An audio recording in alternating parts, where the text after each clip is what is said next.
Hello, everyone. Thanks for being here on another devlogs. It is an absolute pleasure to be here. I know my voice has been missing from the airwaves for a little while. I actually don't like the whole radio announcement. Airwaves podcast. What's it called? RSS feed, the feed. My voice has been away from the feed for a while, so I'm sorry about that. But life has been crazy with dogs, learning new skills, volleyball league, tons of stuff, friend obligations. I've just been going hard in the real life, as I'm sure many of you can relate to. But here I am to talk about some more Project Umbral Dive stuff. So, where are we at? Well, as always, we're going to do past, present, future on this stuff. And this is also for people who've been asking, like, where the system's at. Another thing, these devlogs are going to go video form after this because a lot of the combat stuff needs a little bit of a visual explanation.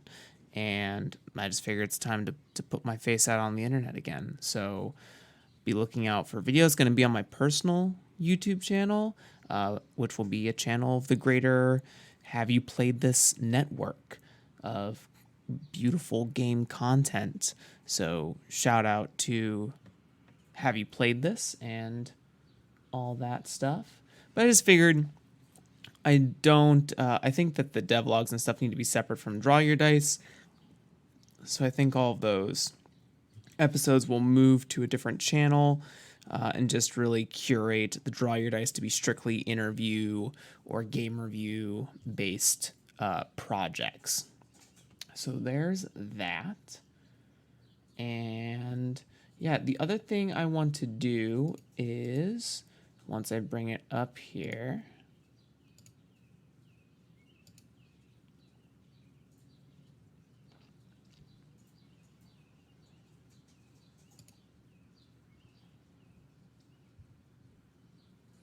I want to do some Patreon shoutouts because I haven't done them for a really long time, and I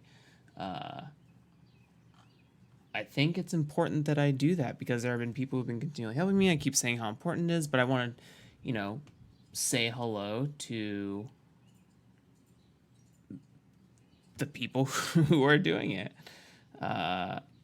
So thank you very much to Adam Bell, Randy Lubin, Ty Pitry, Dale Blackburn, Dan Phipps, Raphael D'Amico, Matt Fennell, Eli Seitz, Adira Slattery, Luis Alvarez, Max Pfeffer, Tony Facinda, Aaron Lim, John Geary, Samantha Lee, Kevin Wynn, Chris Sellers, Eric Faber, and Longtail Games. So thank you to all those people who have continued to support me all the way up to this point, and I'm very thankful. So there's that. If you also want to support my creative endeavors along with the show, I'm going to be making a content rebreach with articles and videos and stuff coming up that will help further. What did Adam say today when I mentioned that I was doing this? What did he say? Where's the damn message?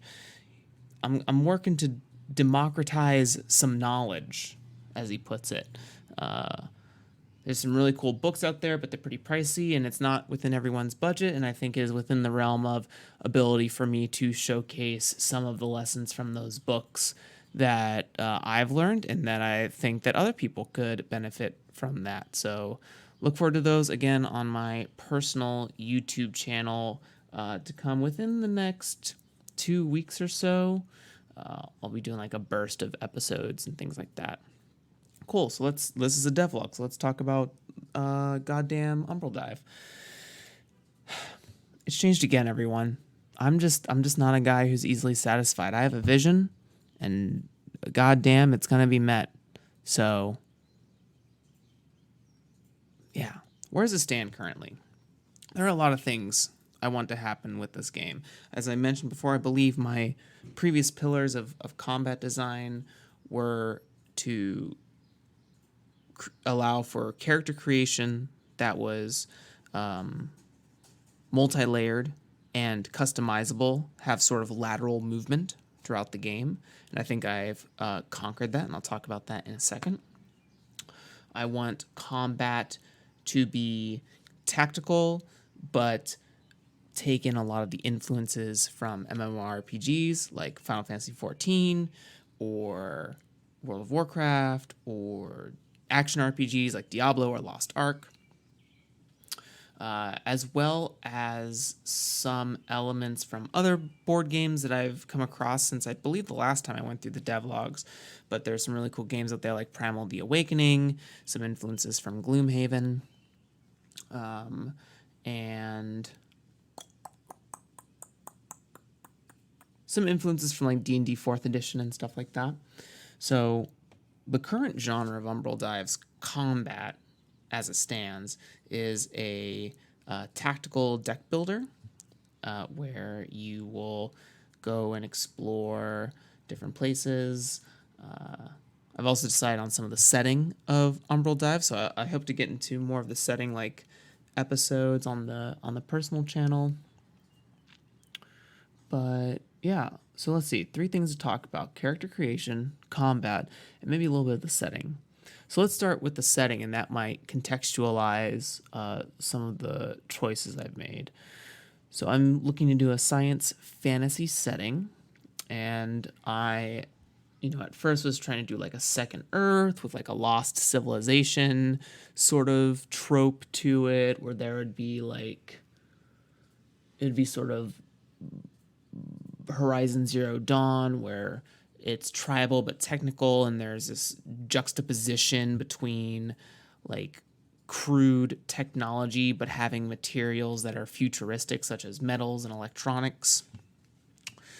But I found myself being unhappy with that, and I also wanted to work in some sort of like magic element, so it was a little bit more high fantasy, so high science fantasy, I guess, is what I was aiming for. And then I've never played it. I've heard about it a couple of times throughout my human life. And there's a game called Xenoblade, specifically Xenoblade 1, featuring Shulk in the cast and the crew. So if you're familiar with Xenoblade or JRPGs in general, claps to you. If not, the big thing that I was inspired by is that the setting is a combination of 2 giant mechs, progenitor mechs, if you will.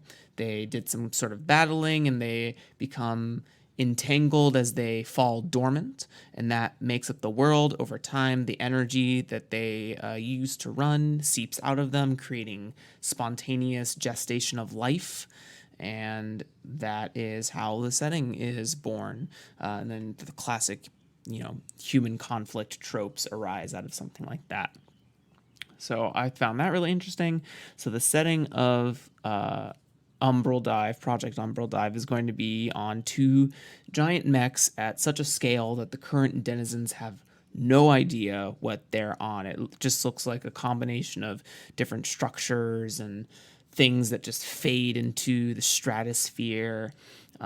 If you can imagine it, I think what I want the shape to be is kind of this H that lies on its side, and the bottom portion, there's like an endless sea, and the first level is a downed mech, and it's just lying in the ground. A piece of it's like cut off, and it's reaching up towards the other mech that killed it. So it has this arm like reaching into the sky, and from our perspective, that might look like some giant tower or something like that. This is also very inspired by Final Fantasy XIV's Raid Dungeon Alexander, where the players have to go into a giant mech as a raid, like that's the level, and they're fighting these goblins that are tinkerers in the setting, and eventually they have to deal with like the internal summon that powers the mech known as Alexander, and it's this time altering boss dimension warping thing, and I think it's very cool.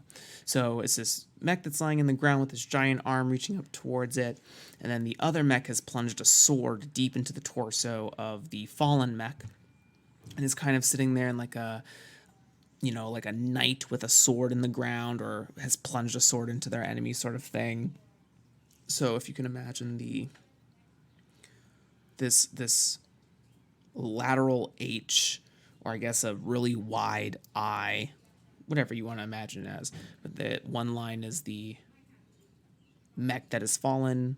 They're connected by this arm reach slash giant anime sword, and then this plunging, knelt down mech that creates the top half. And so that's sort of the setting. And then over time, life is being spawned by what's currently being called Trinity as the energy, but it could be Aether, it could be just magic, whatever. It could be crystals.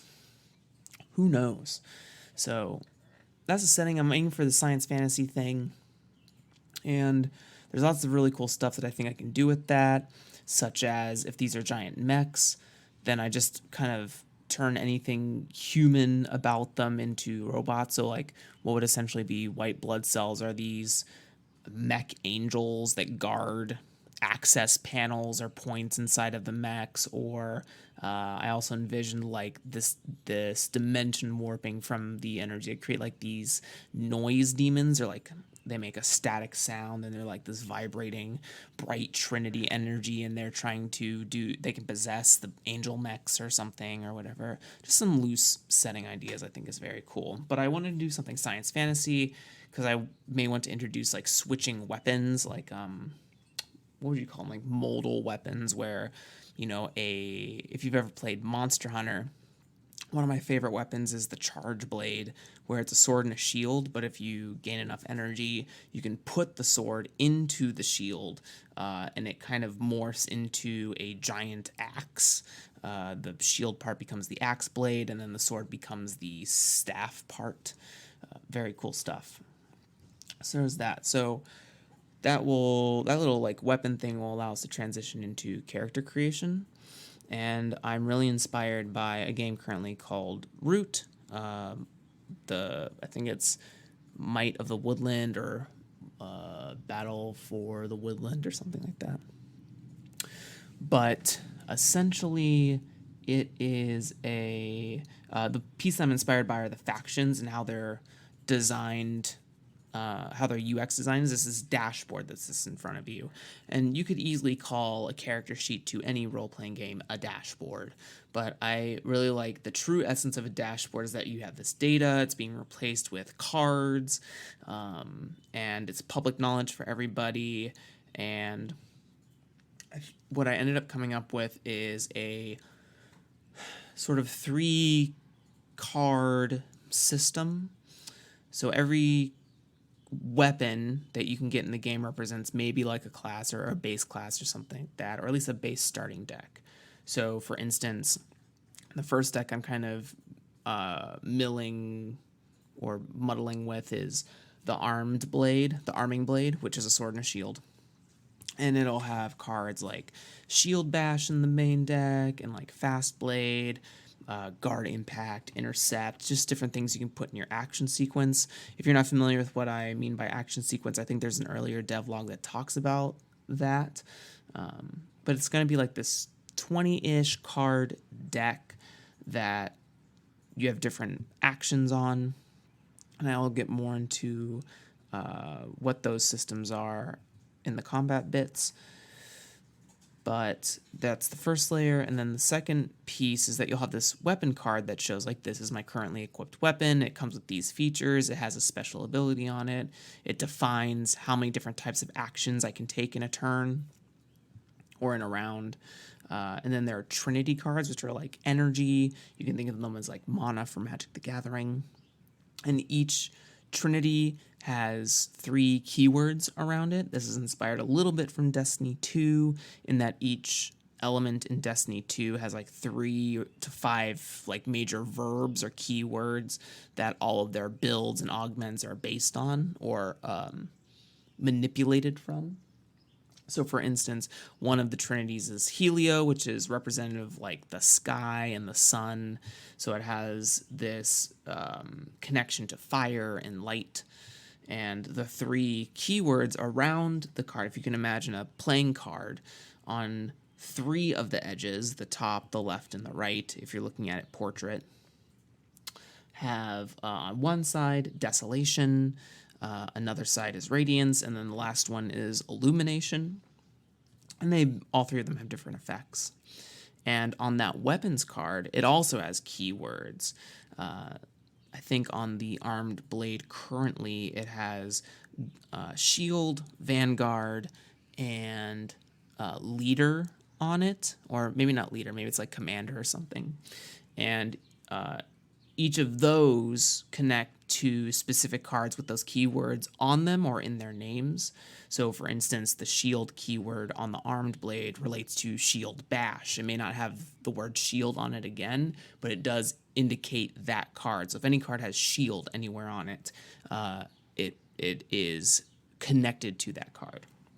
So, what you do is, if you can imagine, see, this is why I'm moving to video, because this visual portion of it will be very helpful for those who may have a hard time doing that podcast-wise in the future, or I may not be explaining it properly. But if you take that weapons card, which is also in a portrait orientation, and has these 3 keywords on the right, top, and left, you can fit 3 trinities that will sit underneath the card that have these abilities. So if we imagine this Helio Trinity, and all 3 of these Helio Trinities sit underneath this weapon card. Your shield card would be connected to illumination. So what that means is that any shield card that you would interact with in your turn or round will gain the illumination effect if applicable.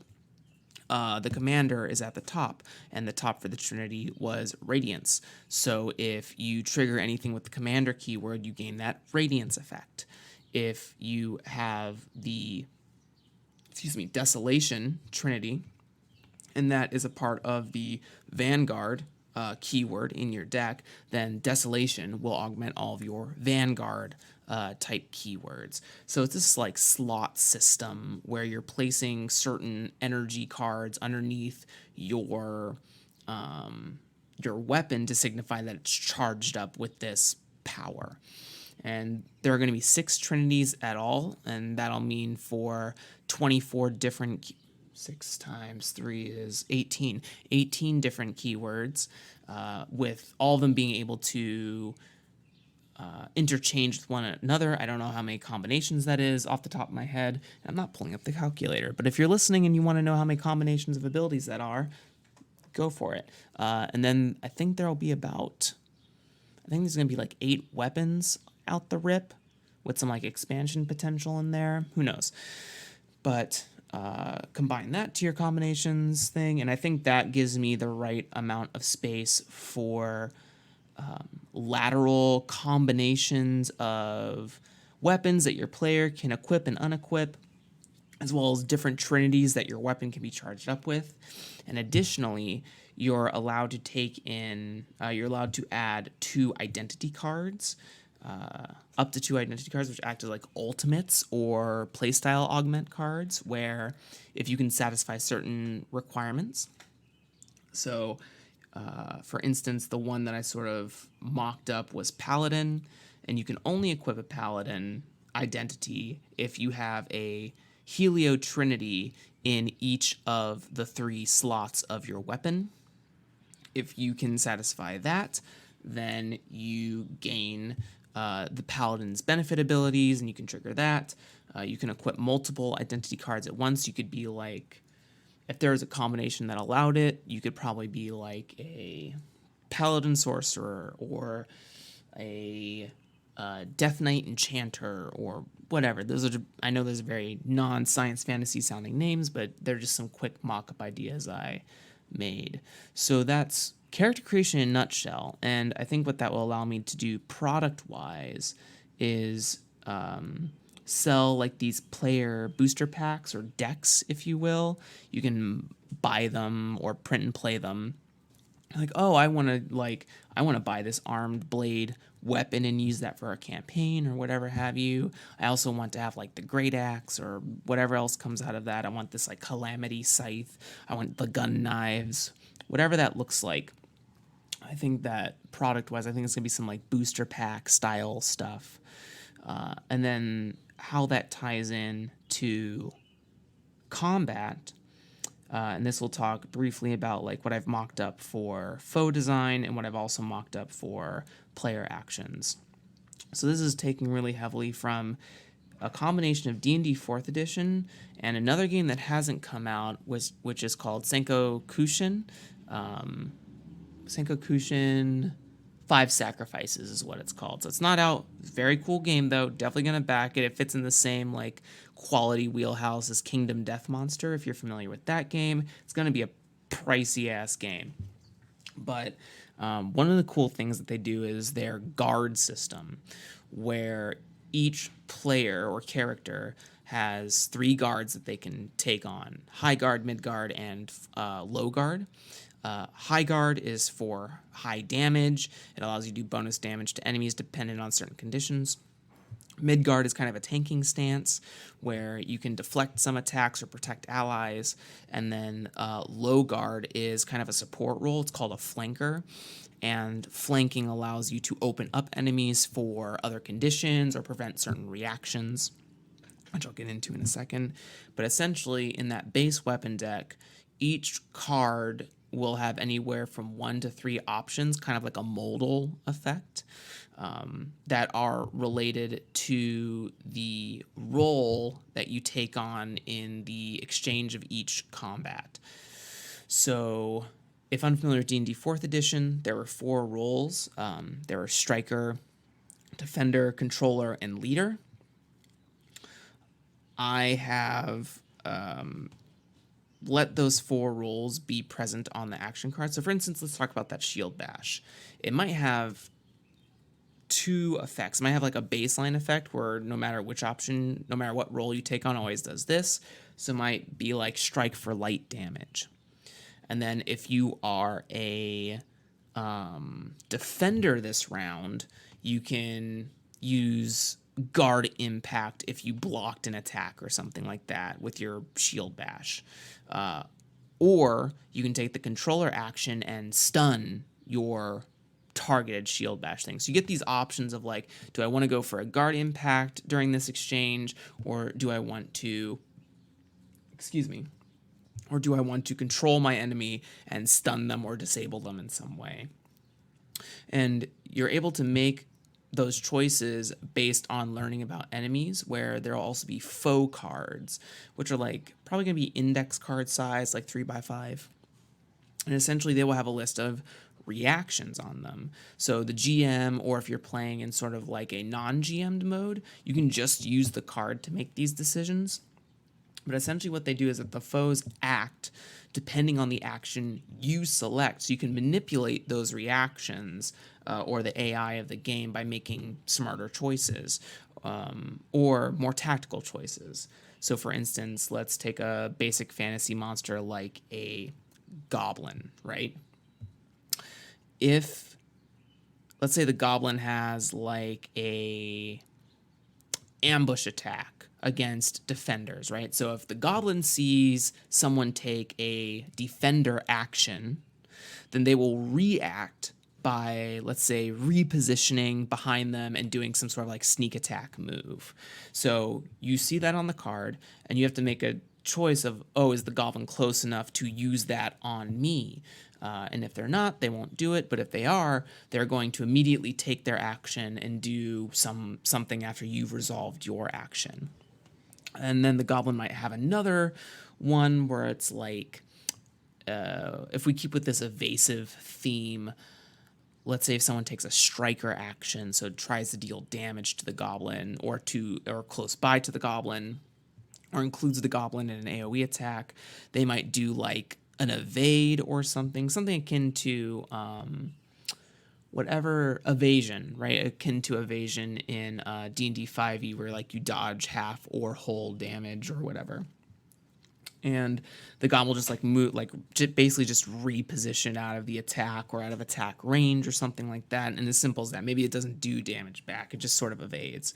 So foes are going to have like these list of reactions that they'll take to respond to the players. And if you couple that with a couple more foes that fit different play styles or roles, basic enemies will have 2 reactions, whereas maybe boss monsters will have as many as 4 reactions, and react to a bunch of different variety of attacks or different conditions that happen. So sort of like an if-when statement, right? Or even like while statements. They have certain targeting mechanics on their card that they are responding to. And so the last part of the direction combat is moving is I've never been happy with health in tabletop role playing games. I don't really like the idea of saying the word health, but then saying the word stamina. And I think stamina and health are other things. And what does it mean to like weaken or defeat an enemy? So I'm really inspired by a game I just read called Navathem's End, which is actually I'll be having an interview about it here within the week per the recording of this episode, which is going to be very cool, with Dawada and their partner. So shout out to Dawada. And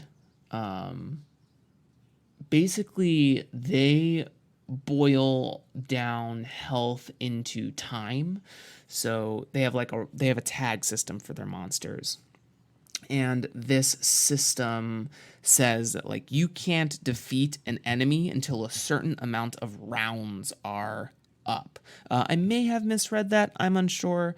I'm still sort of like processing the game, but I loved the thought of like round limit being a metric for enemy stamina, and you don't have to track a bunch of health bars. You just have to track how long you have to survive a combat against an enemy before you can finish them. So I might include like finishing moves into the weapons decks or something like that.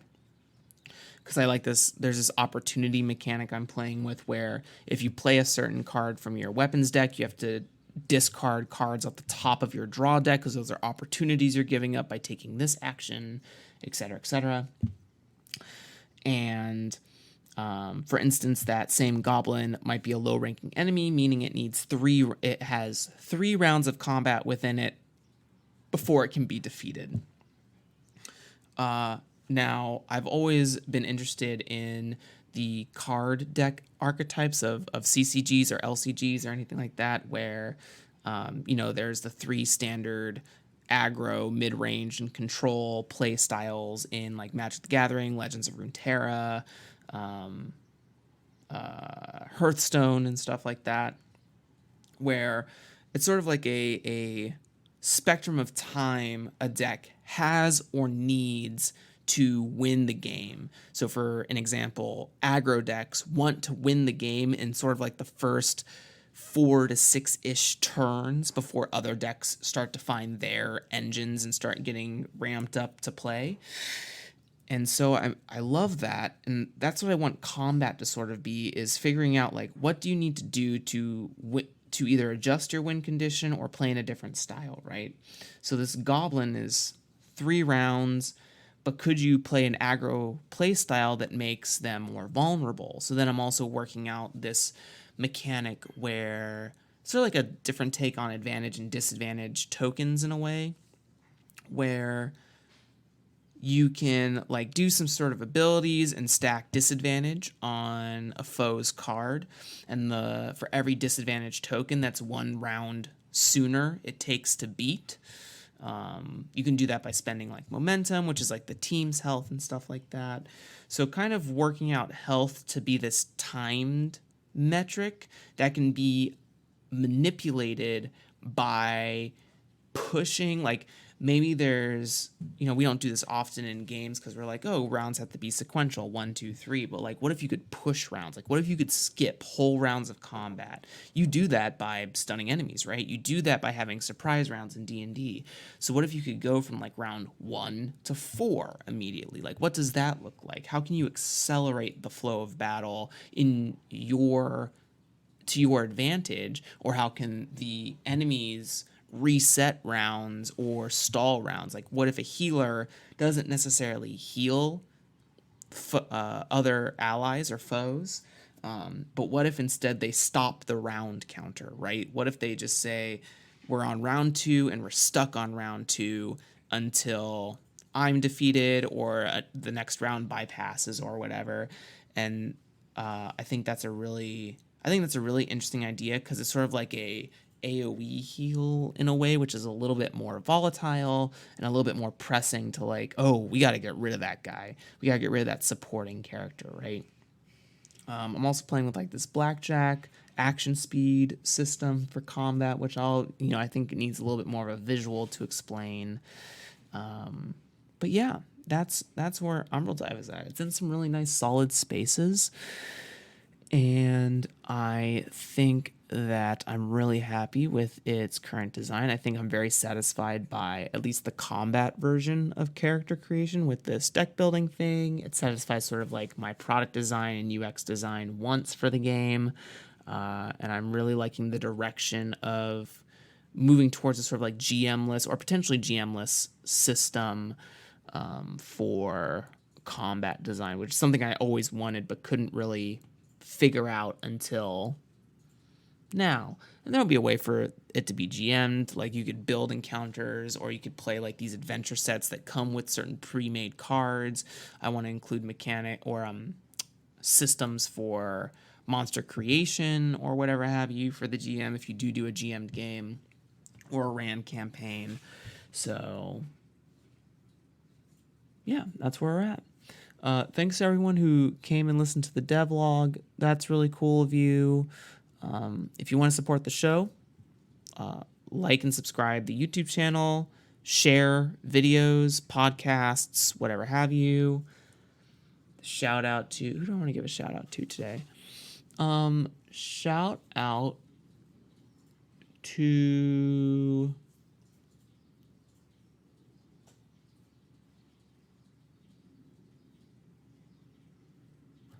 shout out to Clayton Notestein, who did a cool rebrand for Have You Played This? We have a very cool like little mascot now in the form of a heart, pink heart. So there's that. Thumbs up for game design culture that is all pink and beautiful.